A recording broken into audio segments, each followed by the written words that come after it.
Chemical kinetics towards and है और सब हमें रिएक्शंस या क्वेश्चंस की प्रैक्टिस करनी है बच्चों।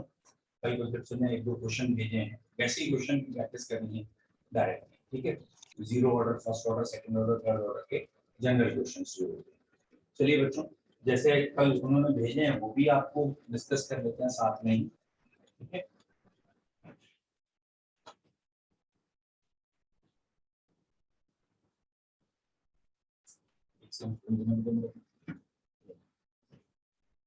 Yes, sir.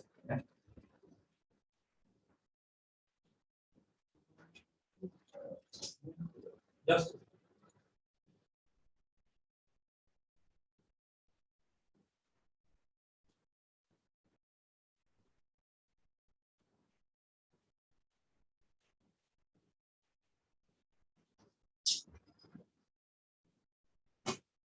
बच्चों पहले मैं डाउट्स बता रहा हूँ और वैसे ही क्योंकि क्वेश्चन सब आते हैं इसलिए मैं वहीं से स्टार्ट करना चाह रहा हूँ, ठीक है। कल मुझे क्वेश्चन भेजे थे नहीं ना, यस।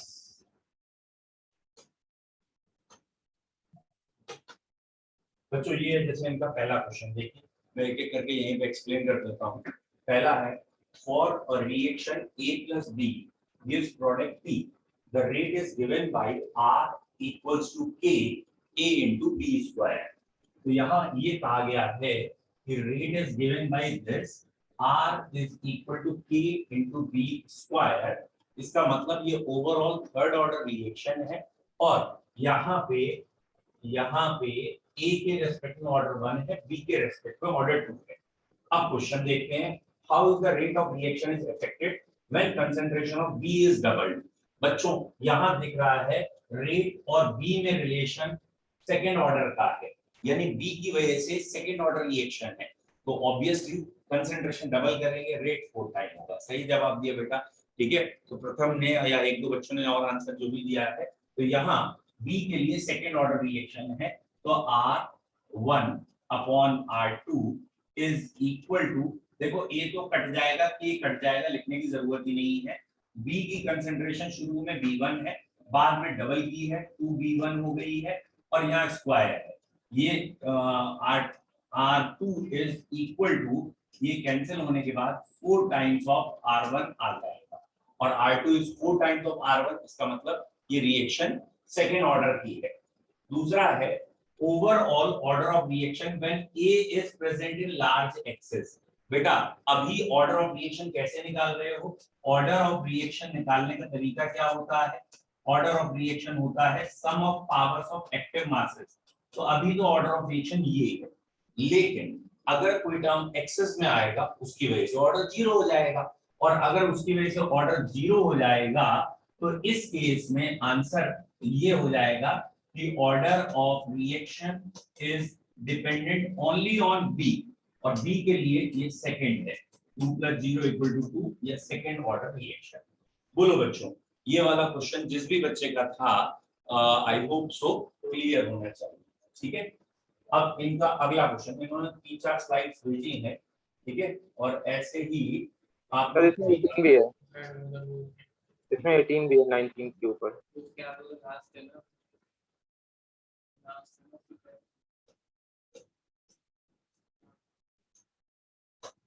यस, ठीक है,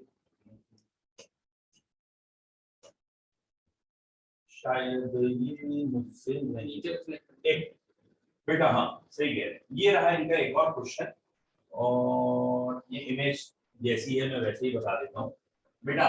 the data given below N2O5 टूट रहा है ये, वैसे मैंने तो पहले लिखा रखा है N2O5 फर्स्ट ऑर्डर पे होता है, फिर भी ठीक है। N2O5 की कंसंट्रेशन है और rate of disappearance of N2O5 है, तो रेट ऑफ डिसअपीयरेंस और कंसंट्रेशन में ये रिलेशन है, दैट इज 34 है तो 1.3 है, 25 हुआ तो 0.8 हो गया, और 18 हुआ तो ये इतना हो गया। Give order of reaction, rate constant and rate law.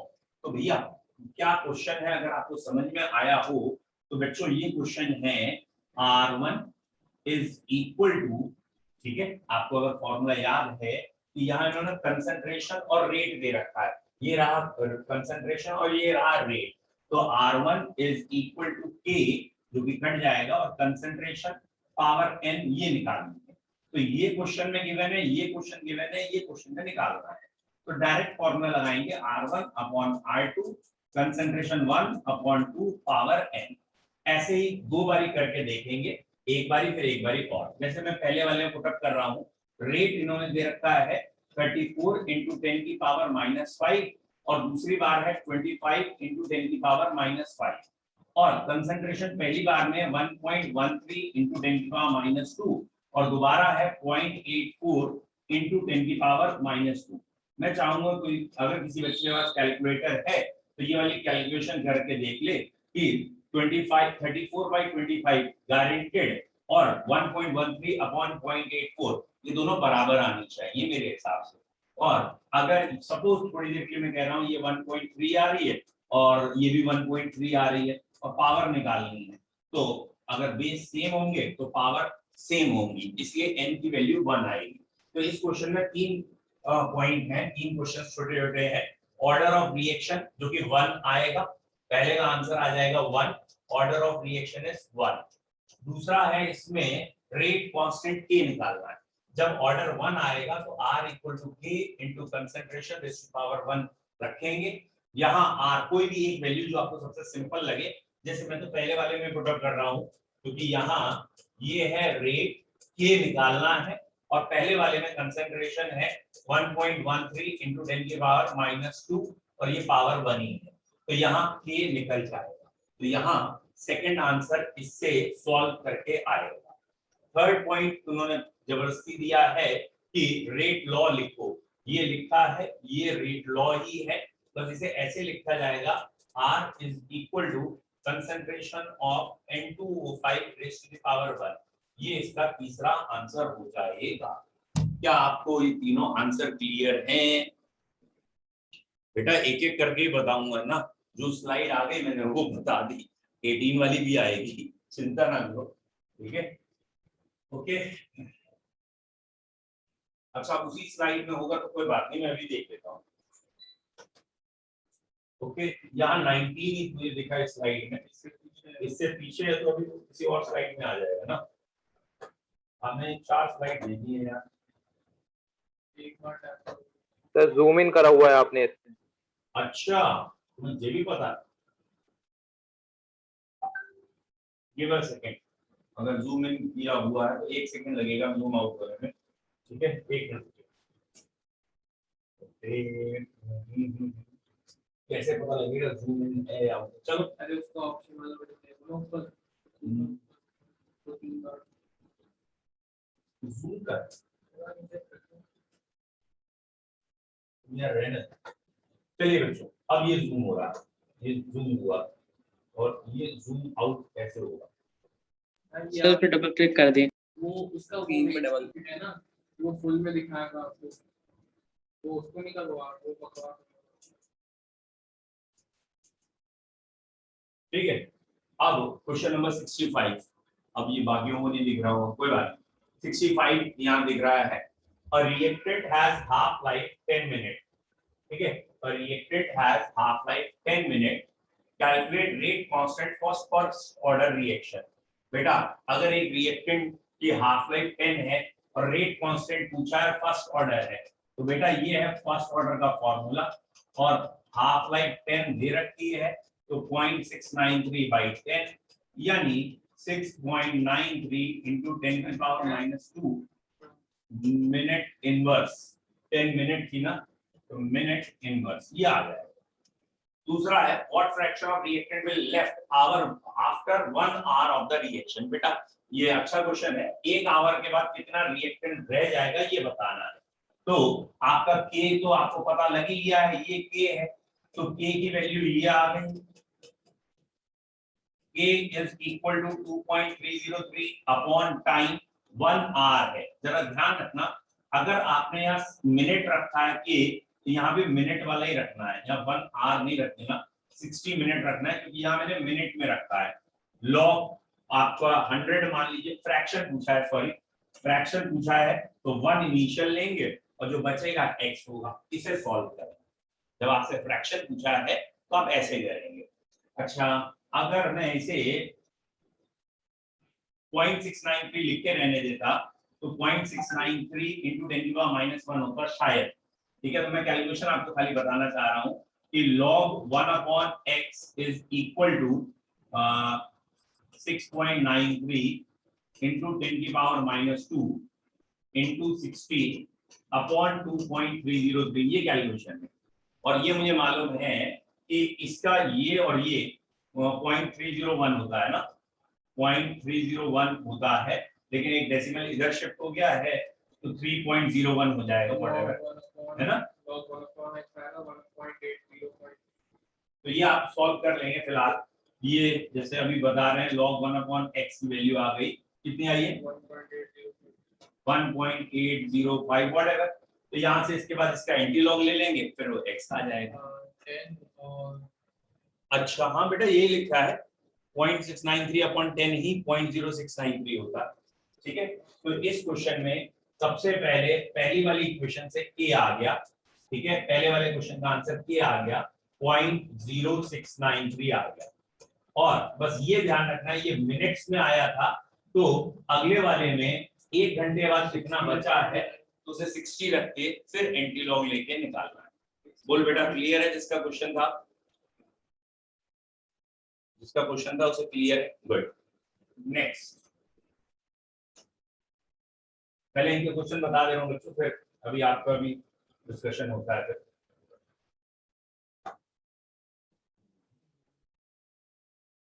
आ गया वो खुला हुआ तो है बगल में, ये आपके जो खुला हुआ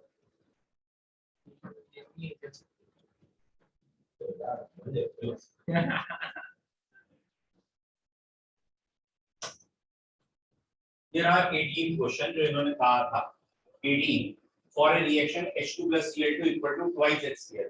अब जरा ध्यान से देखिए, इस रिएक्शन में रेट के टर्म्स में कहीं कंसंट्रेशन का नाम ही नहीं है। इसका मतलब ये कहना चाहते हैं R इक्वल टू K और H2 की पावर भी 0 है, Cl2 की पावर भी 0 है।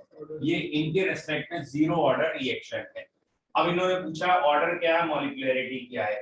भैया ऑर्डर तो 0 ही हो गया। ऑर्डर 0 क्यों हो गया? क्योंकि एक्टिव मासेस की पावर का सम ऑर्डर होता है। स्लो स्टेप में कुछ लिखा ही नहीं है यहाँ पे, तो इसका मतलब ऑर्डर 0 है। फिर कहा मॉलिक्यूलरिटी क्या है। भैया मॉलिक्यूलरिटी का मतलब तो होता है कि कितने मॉलिक्यूल ने हिस्सा लिया है। तो जब तक कुछ और नहीं गिवन होता तो बैलेंसिंग में जो भी मॉलिक्यूल होते हैं, अगर वो 1 2 या 3 तक है तो डायरेक्ट जोड़ के लिखते हैं, नहीं तो मैकेनिज्म में हर स्टेप की मॉलिक्यूलरिटी बतानी होती है। यूनिट ऑफ के पूछा है बेटा, जीरो ऑर्डर रिएक्शन में यूनिट ऑफ के होता है मोल पर लीटर पर सेकेंड। मोल पर लीटर पर second will be the answer. I hope so ये वाला क्वेश्चन 18 आपने अभी कहा था तो क्लियर हो गया हो। तो इनका जो भी क्वेश्चन थे 18 ये भी क्लियर हो गया। और अच्छा ये ऊपर नीचे था तो ये कह रहा था, ठीक है 18 और 19 क्लियर हो गए। ठीक है, और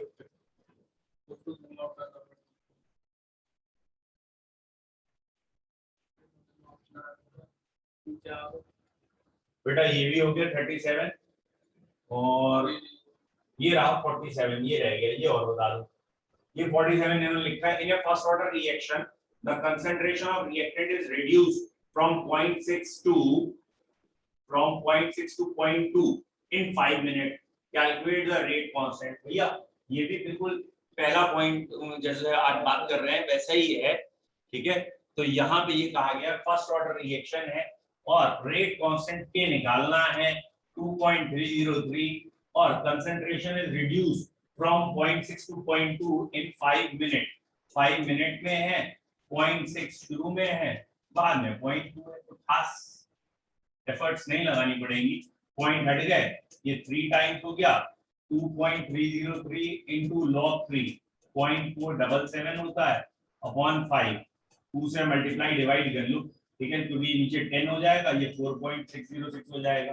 ठीक है, इनटू 0.477 व्हाटएवर। मैं इसे थोड़ी देर के लिए 0.5 अगर मान लूं तो ये दोनों कट गए होते, 2.303 नहीं कट नहीं गए थे, 10 टाइम्स आता 0.203 आंसर हो जाता। फिलहाल मैथमेटिक्स आप कर लो, यूनिट जरूर लिखिएगा, इसके बाद मिनट इनवर्स, ये आंसर आ जाएगा।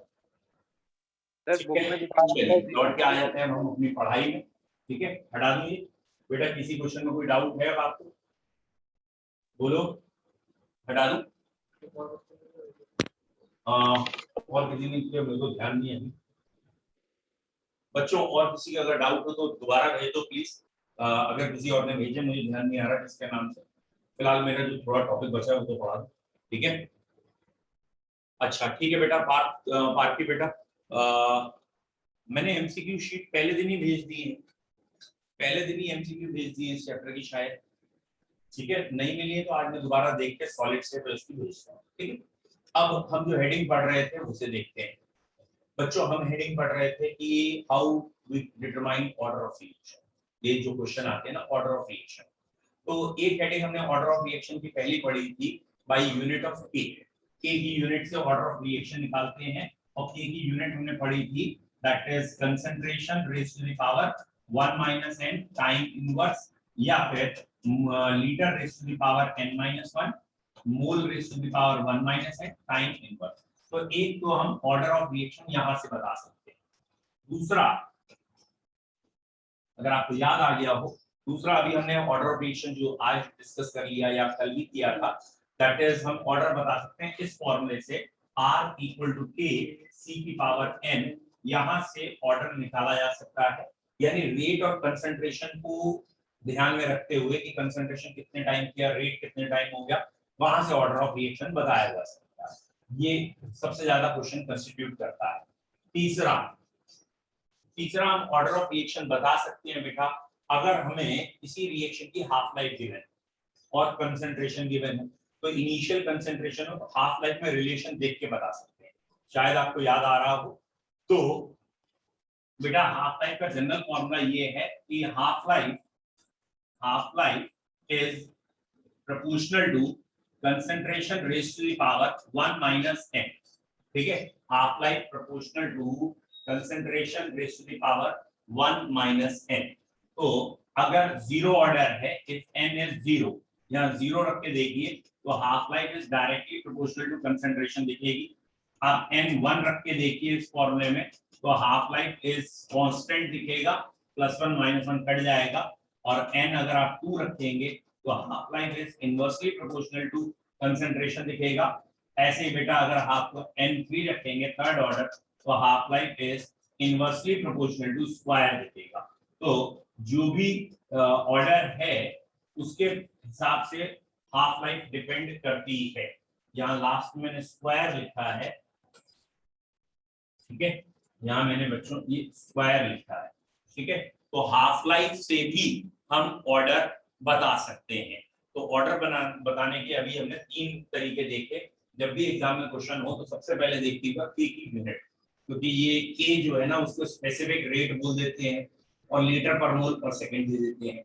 तो वहां जल्दबाजी में दिमाग हमें उसे मोल पर लीटर पर सेकंड ही देखता रहता है और जीरो ऑर्डर लग जाता है। तो ये जरा ध्यान रखिएगा, के की यूनिट टाइम पे डिपेंड नहीं करती, कंसंट्रेशन पे डिपेंड नहीं करती। वो कहेगा कंसंट्रेशन चेंज कर रहे हैं लेकिन के चेंज नहीं हो रहा, तो भैया के तो चेंज होना ही नहीं, तो आर चेंज होना, तो वहां जीरो ऑर्डर होगा, यूनिट ऑफ के से देखेंगे। फिर आप देख सकते हैं दिस वन इज रेट और कंसंट्रेशन 5 गुना किया, रेट 5 गुना हो गया first order, and so on इससे। या फिर आप देख सकते हैं हाफ लाइफ से ऑर्डर कैसे आएगा। उन्होंने हमें दिया कि कंसंट्रेशन 2 टाइम्स की, सॉरी कंसंट्रेशन 2 टाइम्स की और हाफ लाइफ भी 2 टाइम्स होगी।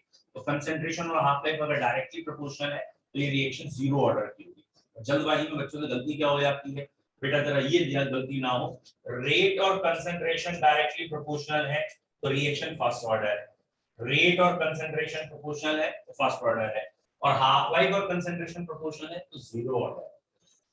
रेट कांस्टेंट है तो जीरो ऑर्डर है, हाफ लाइफ कांस्टेंट है तो फर्स्ट ऑर्डर। तो ये जरा मिक्स ना हो जाए, इन दोनों को जरा ध्यान से अलग अलग याद रखें। तो ये 3 तरीके हो गए हमारे ऑर्डर निकालने। चौथा तरीका देखो बच्चों ऑर्डर निकालने का क्या है, fourth method. Obviously fourth method है कि हम के की वैल्यू, जैसे आज भी उसमें था कि के की वैल्यू 3-4 एक्सपेरिमेंट दे रखे होंगे, सब में निकाल के देखें, यानी इंटीग्रेटेड रेट लॉ इक्वेशन लगाएं और इंटीग्रेटेड रेट लॉ इक्वेशन में 2 या 3 एक्सपेरिमेंट के निकालें। के जिस इक्वेशन से भी सेम आएगा बार बार वही ऑर्डर होगा।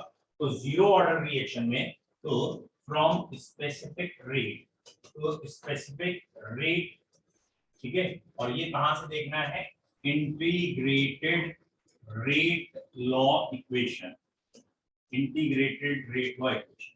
तो अगर जीरो ऑर्डर है तो बच्चों integrated rate law equation C equals to C naught minus KT, मतलब दो तीन एक्सपेरिमेंट दिए होंगे जिनका C और C नॉट गिवन होगा और टाइम गिवन होगा, C नॉट और टाइम को रख के तीनों एक्सपेरिमेंट में K निकालिए, और K अगर सेम आ रहा है तीनों बारी या दो बारी तो ये रिएक्शन जीरो ऑर्डर की है, मतलब K की वैल्यू इस इक्वेशन से हर बारी सेम आ रही है तो जीरो ऑर्डर है।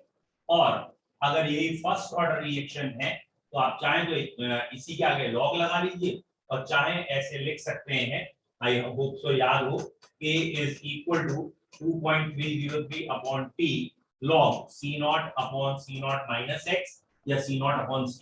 अधिकतर हमारे कोर्स में ये वाले ही आएंगे, वो C नॉट और x या शुरू की कंसंट्रेशन बाद की कंसंट्रेशन और टाइम देंगे तो आप दो तीन एक्सपेरिमेंट करेंगे, K निकालेंगे। अगर इस इक्वेशन से K बार बार सेम आ रहा है या बहुत स्लाइड अंतर भी आ रहा है तो चलेगा, जैसे एक बाई 2.79 है एक बाई 2.81 है तो चलेगा, स्लाइड अंतर आ रहा है तो दो तीन वैल्यू निकालने के बाद एवरेज निकाला जाता है, तो ये फर्स्ट ऑर्डर रिएक्शन होगी। अगर सेकंड ऑर्डर रिएक्शन होगी तो K इस इक्वेशन को फॉलो करेगा 1/a minus x minus 1/a। और अगर थर्ड ऑर्डर रिएक्शन होगी, अगर थर्ड ऑर्डर रिएक्शन होगी बच्चों तो n equal to 3, k equal to 1/2p 1/a minus x का स्क्वायर माइनस 1/a का स्क्वायर, ये थर्ड ऑर्डर है। या यहां से लेके यहां तक इसे कहते हैं nth ऑर्डर। बच्चों nth ऑर्डर रिएक्शन मतलब 1 से ज्यादा हो तो ये एक जनरल फॉर्मूला है, k is equal to 1/n minus 1 into p log नहीं है सॉरी 1/a minus x की power n minus 1 minus 1/a की पावर n minus 1। तो ये आपको अगर दिख गया हो, ठीक है, तो ये nth ऑर्डर रिएक्शन है, लेकिन ये तभी लगाना है जब n is 2 और मोर देन 2, या सेकेंड ऑर्डर है थर्ड ऑर्डर है या 1 से ज्यादा के लिए है तब के लिए ये आएगा। और इसी में बच्चों जब आप हाफ लाइफ रख के देखोगे ना तो बड़ा इंटरेस्टिंग सा केस बनेगा, या ये कह रहा हूँ बड़ा इंटरेस्टिंग सा फॉर्मूला लगेगा, ठीक है, जरा मैं रख के दिखाता हूँ आपको nth ऑर्डर में हाफ लाइफ, ठीक है। ये था k is equal to 1/n minus 1 into p 1/a minus x की पावर n minus 1 1/a की पावर n minus 1। अब मैं कह रहा हूँ इसी में हाफ लाइफ रख के देखिए, तो t की जगह tr हुआ तो मैंने यहाँ लिख दिया is equal to 1/n minus 1 into k, ठीक है, nth ऑर्डर की हाफ लाइफ निकाल रहे हैं। अब बच्चों जरा चेक करिए, इसके बाद यहाँ a/2 हो गया और ये a/2 का 2 ऊपर चला गया है ना, a/2 का 2 ऊपर गया तो 2 की पावर n-1 और नीचे a/2 का तो a रह गया तो इसकी पावर भी n-1 और ये भी a की पावर n-1। अच्छा बेस सेम है तो एलसीएम तो डायरेक्ट हो ही गया, तो अब इसे लिखेंगे क्या, half life is equal to 1/n-1 k with in bracket LCM लेने के बाद 2 की पावर n-1 माइनस 1, ये वाला 1 माइनस में रहेगा और a की पावर n-1।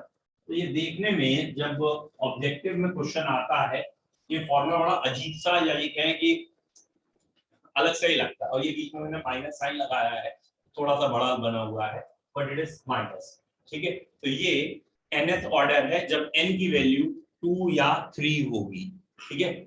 एक बच्चे ने कुछ कहा है a क्या है और सेकंड स्टेप समझाइए क्या है। बेटा यहां से यहां तक जो स्टेप आया है बेसिकली यहाँ a हम कह देते हैं इनिशियल कंसंट्रेशन, जिसे C नॉट भी कहते हैं बुक्स, और जब x हाफ लाइफ लिखते हैं तो x की वैल्यू a/2 होती है, a में से a/2 जाएगा तो a/2 बचेगा, उसका a यहाँ 2 ऊपर है। भाई इस स्टेप से इस स्टेप आते समय दो ही चेंज किए हैं, एक तो t की जगह t हाफ लिखा है और एक a माइनस x की जगह a/2 लिखा है। हाफ लाइफ में आधा टूटेगा आधा बचेगा, a/2 का a रहा 2 ऊपर चला गया, पावर n-1 की थी हम लोग। अब आया समझ में, हाँ भैया ए क्या है? अच्छा एक बच्चा दिव्यांश कह रहे नहीं समझ में आया। बेटा दिव्यांश क्या चीज नहीं समझ में आई जरा बताइए। हमने एक इक्वेशन लिखी है, मतलब एक जनरल nth ऑर्डर की इक्वेशन है। ठीक है दिव्यांश, एक सेकंड बता रहा हूँ। दिव्यांश या कोई एक आध बच्चा ये भी कह रहा है भैया अब ये आया कहाँ से, ये इक्वेशन कहाँ से आ गई, ये तो बताओ। तो देख लेते हैं, एक सेकंड लगेगा। जो बच्चे मैथमेटिक्स वाले हैं वो भैया खुद कर लेंगे, मुझे मालूम है। और जो बायो वाले हैं उनके लिए मैं एक बार बता रहा हूँ। मैथमेटिक्स वाले तो उल्टा हमें बताएंगे क्या करना चाहिए, है ना। तो ये है dx by dt is equal to k a minus x raised to the power n। ये थी एक nth ऑर्डर की जनरल इक्वेशन। मैथमेटिक्स वाले तो हंस रहे होंगे यार इसको भी एक्सप्लेन करें, हैं कर लेते हैं कोई बात नहीं। यहां से मैं माइनस हर बारी उधर ले जाता हूं, आपको याद हो तो ये आ गया, है ना। अब तो क्लियर है, ठीक है। और इसके बाद हम क्या करते थे, इंटीग्रेट करते थे ये। अब इंटीग्रेशन करने के बाद क्या आता था, यहाँ पे 1/, अगर आपको याद हो इंटीग्रेशन में समवॉट ये होगा ना, पावर में से एक कम करके फिर वो पीछे ले जाके मल्टीप्लाई करते हैं, ऐसे ही कुछ होगा ना।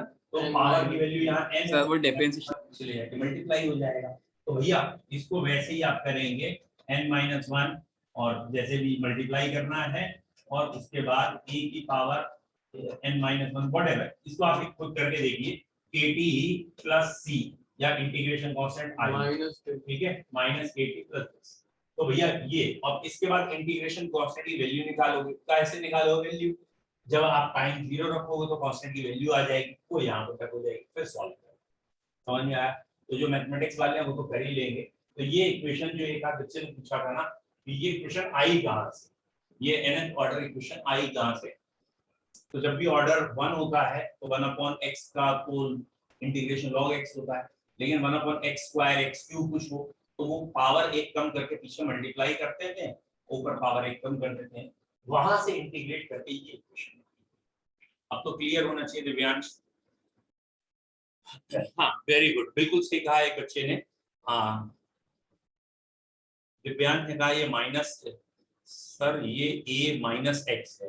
बेटा a का मतलब होता है इनिशियल कंसंट्रेशन, और x का मतलब होता है ऑब्वियसली कितनी रिएक्ट कर गई है, कितनी रिएक्ट हो चुकी है, ठीक है। तो a माइनस एक्स का मतलब है कि एक टाइम t पे a माइनस एक्स रिमेनिंग है, a इनिशियल x रिएक्ट कर गया तो a माइनस एक्स रिमेनिंग। अब क्लियर है? हाँ जी बेटा, यहाँ मैंने लिख दिया था a माइनस एक्स को ही a/2 लिखा है, क्योंकि x क्या था, आधा रिएक्ट कर गया, तो x की वैल्यू a/2 थी, तो a में से a/2 जाएगा तो a/2 बचेगा मेरे भाई। ठीक, गुड। तो एक ये हो गया तरीका अब आपका, दैट इज हाफ लाइफ, या हम बल्कि पीछे ही रहते ज्यादा अच्छा था, सॉरी इसे हटा दो।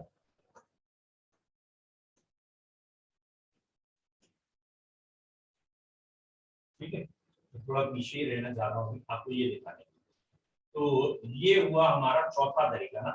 देखिए मेरे को क्योंकि इसी में चेंज करना है, इसी में, इसलिए तो दोबारा ले आया आपके सामने। बेटा ऑर्डर निकालने का पहला तरीका, आप यूनिट ऑफ के से ऑर्डर बताएंगे। ये पहला तरीका आया ऑर्डर निकालने का, that is from unit of के। ये है यूनिट ऑफ के से, ठीक है। दूसरा तरीका है रिलेशन बिटवीन, ठीक है, रेट एंड कंसंट्रेशन, कि कंसंट्रेशन कितने टाइम कर रहा है, रेट कितने टाइम हो रहा है। तीसरा है from half life, half life और कंसंट्रेशन देख लें, relation between and half life and concentration, तो ऑर्डर बता सकते हैं। और चौथा तरीका है from integrated rate law equation, किस इंटीग्रेटेड रेट लॉ इक्वेशन में ये आ रहा है, और इसी को कुछ लोग कह देते हैं कि ग्राफिकल अप्रोच से बता दीजिए, मतलब यही चीजें ग्राफ में दिखा दीजिए। यानी ये कहना चाहते हैं जो पहला ग्राफ आएगा रेट और कंसंट्रेशन का, अगर यहाँ लिखा है रेट और ये लिखा है कंसंट्रेशन, और ये ग्राफ आया, यहाँ लिखा है रेट, ये लिखा है कंसंट्रेशन, ये ग्राफ आया, और ये लिखा है रेट और ये लिखा है कंसंट्रेशन स्क्वायर, ये ग्राफ आया। आई होप सो सारे बच्चों को ये मालूम है या समझ में भी आ रहा है कि ये लिखा है रेट और ये लिखा है कंसंट्रेशन क्यू। तो ये ग्राफ अगर ऐसे हैं तो obviously first graph is of zero order, ये जीरो ऑर्डर है क्योंकि ये कह रहा है rate is independent of concentration. यहाँ पावर 1 है, तो R या ये सीधा कहना चाहता हूँ फर्स्ट ऑर्डर है, ठीक है, फर्स्ट ऑर्डर है, क्योंकि R proportional to C raise to power 1 है। ये भैया सेकंड ऑर्डर है और ये भैया थर्ड ऑर्डर है।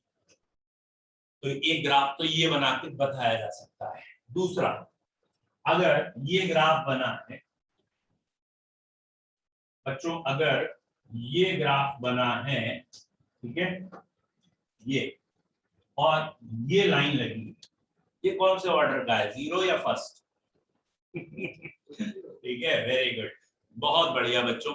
यहाँ पे हमें अभी एक्सेस पे दिया नहीं है, तो कैसे बताएं?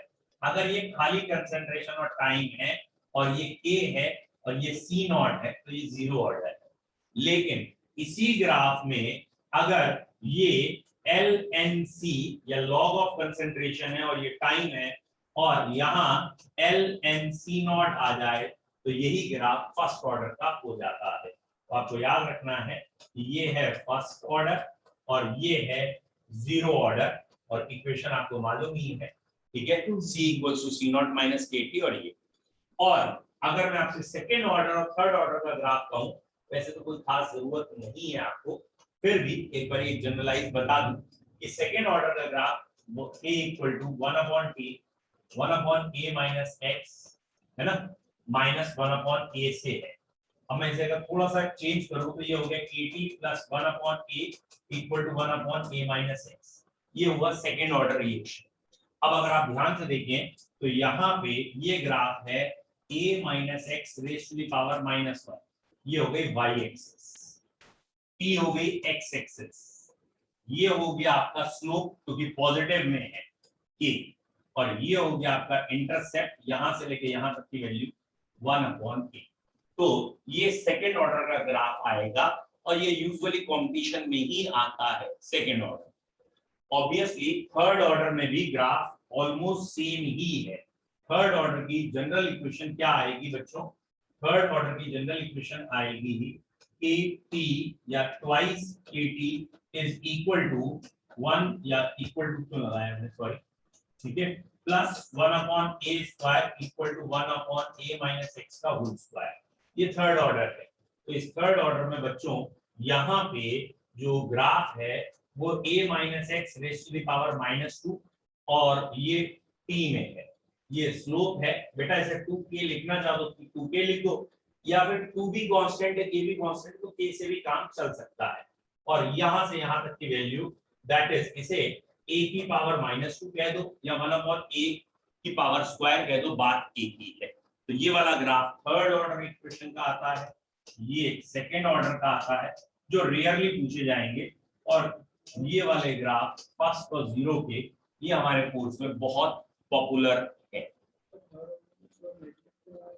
अरे थर्ड ऑर्डर उल्टा बना दिया, तो बोले क्यों नहीं? ओए होए होए होए ओए होए होए, बेटा एक मिनट रुकिए, एक बच्चे ने सही पकड़े हैं, ये मैं गलत बना गया हूं, सॉरी, ये मैं गलत नहीं बना,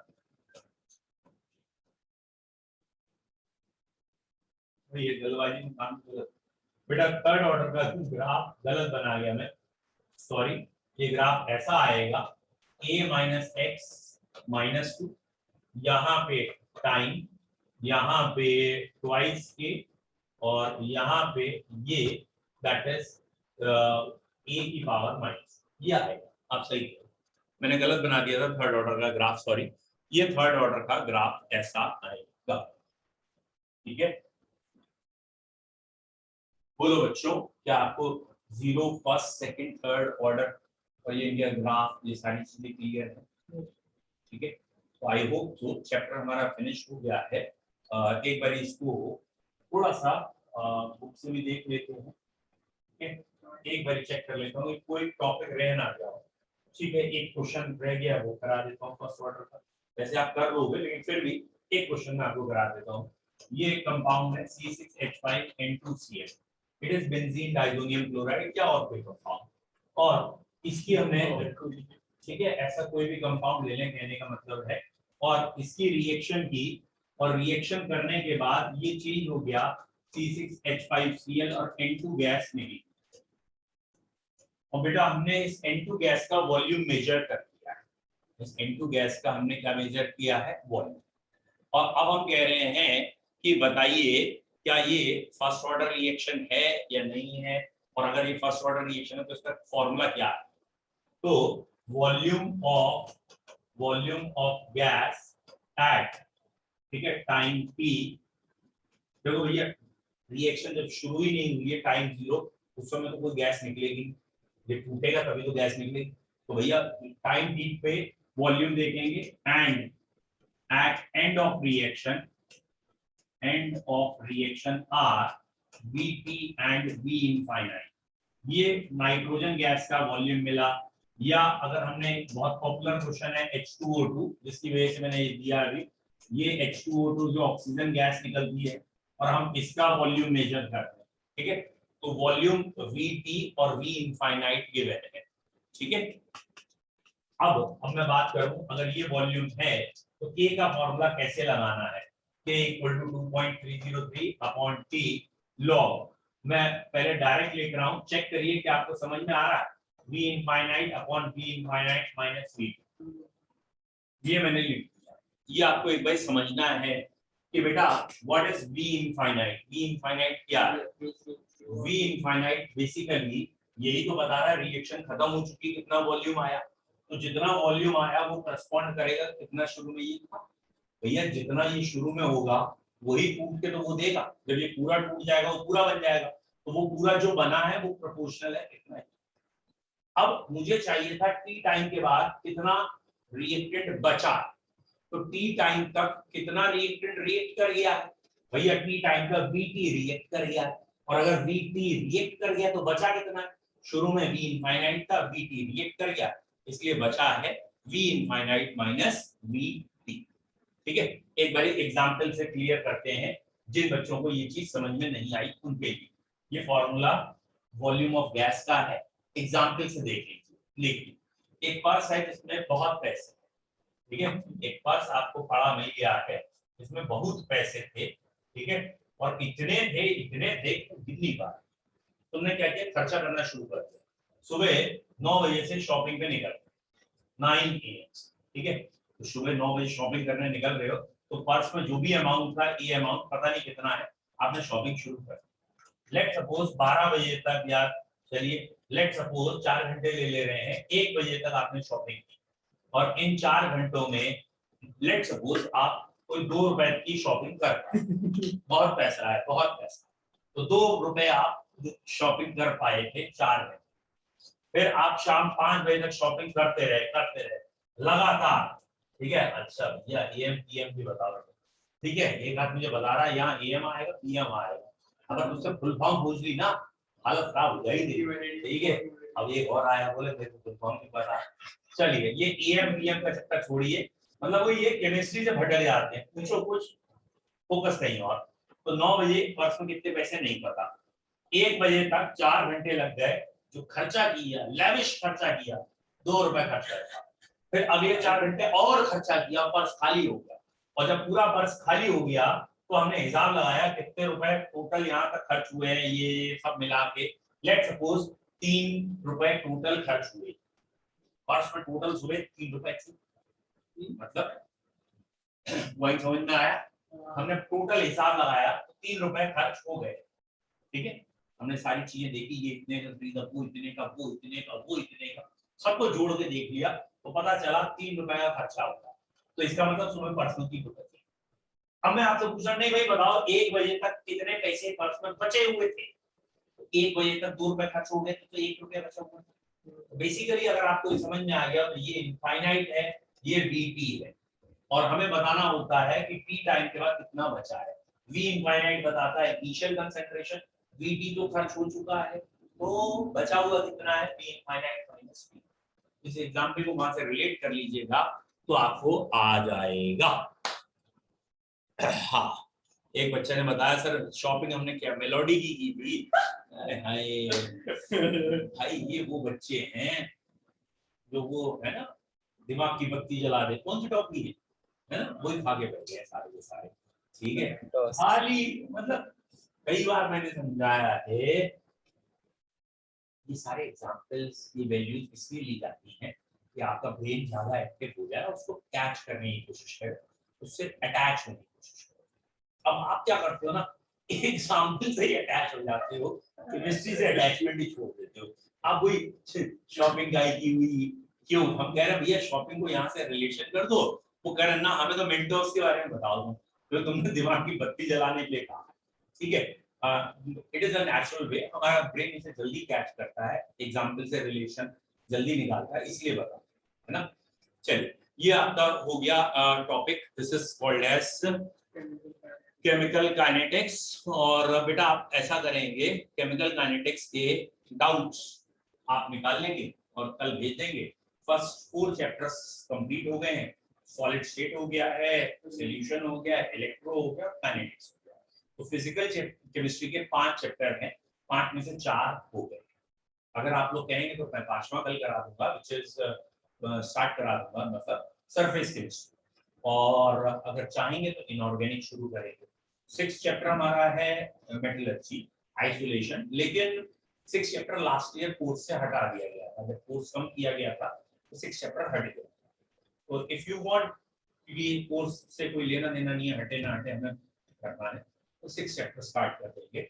और नहीं तो फिर पी ब्लॉक है, DF and coordination.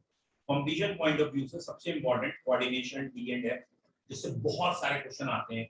Coordination chemistry से 3 क्वेश्चन आ जाते हैं, मतलब बड़ी वैल्यू है 3 क्वेश्चन भी, जहां 30 क्वेश्चन का पेपर है, पूरी केमिस्ट्री का 30 क्वेश्चन का आईआईटी, और उसमें 3 क्वेश्चन एक ही चैप्टर के हो जाए, तो उसका हम वेटेज ज्यादा मानते हैं। Coordination is one of the important, तो वो हम डिसाइड कर लेंगे, पहले आप इसे करें।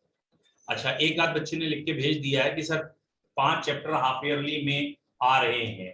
ठीक है, तो अगर हाफ ईयरली में 5 आ रहे हैं तो 5वां कल करा देते हैं शुरू। ठीक है, तो सरफेस केमिस्ट्री कल से स्टार्ट करें। Have a nice time, bye. Thank you sir. You welcome बेटा।